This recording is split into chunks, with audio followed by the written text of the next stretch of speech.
Hey there, it's Vaughn at the jazzdrumschool.com YouTube channel. Aloha, hope you're doing well. So today we're going to talk about 4 on the floor, playing quarter notes on the bass drum. And there is a big old controversy about this one.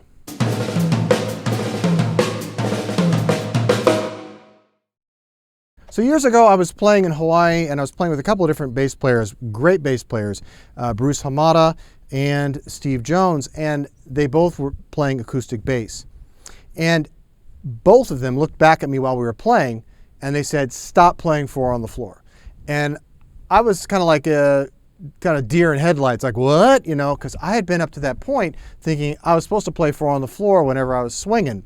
And they said, don't do it because it gets in the way, it muddles the bass tone. It said, I've got the quarter notes, you don't have to play quarter notes.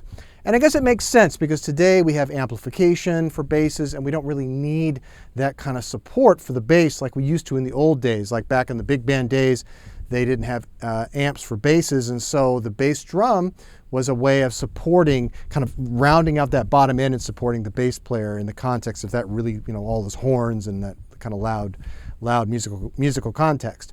So, you know, I think it was important at that time. But, you know, there's some cats that still think like you got to play, you can't swing if you don't play 4 on the floor. And then there are cats at the opposite end of the spectrum that say, look, that stuff's old school, I don't want to do that anymore.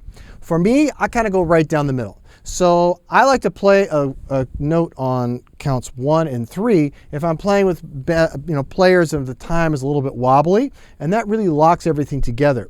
If the players I'm playing with are really on it and they don't need that, they've got really strong internal time, then I don't play anything. I just kind of lay out and I let them kind of fill it in, and then I can be more free with what I do with my bass drum. Let me demonstrate for you now those 3 different ways. So the first way you'll see me playing, really kind of religiously playing that 4 on the floor. And then the second way is where I pull that 4 on the floor out and I'm using the bass drum more as accenting. And at the same time then I add in the counts 1 and 3 on the bass drum sometimes. So you can kind of get a feel for how all that kind of works together.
Now the Drumless track I was playing along with is called Belmont Avenue, and it's from my Almost Jazz Standards Drumless track collection, which is available at vaughnbaronstore.com, and I will put the link below in the description as well. So let me demonstrate a little bit for you now on how to play the bass drum in this jazz swing context, where we call it feathering the bass drum. So really all you got to do is just tap your toe. Just tap your foot like this, and I usually play heel down. There's no reason to get your heel up because that's just all that extra energy you don't need. Just economy of motion. Just tap that toe. Okay? Really nice and light. We're not hitting it hard. We're just hitting it nice and light, just a supportive sound, a supportive voice. Now let me break down for you each of the 3 different ways without music. First, I'm going to demonstrate with 4 on the floor. Then I'll demonstrate with no 4 on the floor and just using the bass drum as accents. And the third way, I'll add in counts 1 and 3 and accent around those counts. 1, 2, you know what to do.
So for me, 4 on the floor or any drumming technique really comes down to how can I best support the music. So if you're in a playing situation where you feel like 4 on the floor sounds great, go for it. If you feel like it's just kind of overkill, too much, then don't do it. And if you want to just add in those counts on 1 and 3, go for that too. It just depends on what's going to make the music sound the best it can. So drop a comment below and let me know what you do. Do you play 4 on the floor? Do you not play 4 on the floor? Do you play counts 1 and 3? Or do you do something different? Let me know. So don't forget to subscribe, and if you like the video, go ahead and like it. That helps it kind of circulate around YouTube a little easier. Thanks so much for watching, and keep swinging, my friend.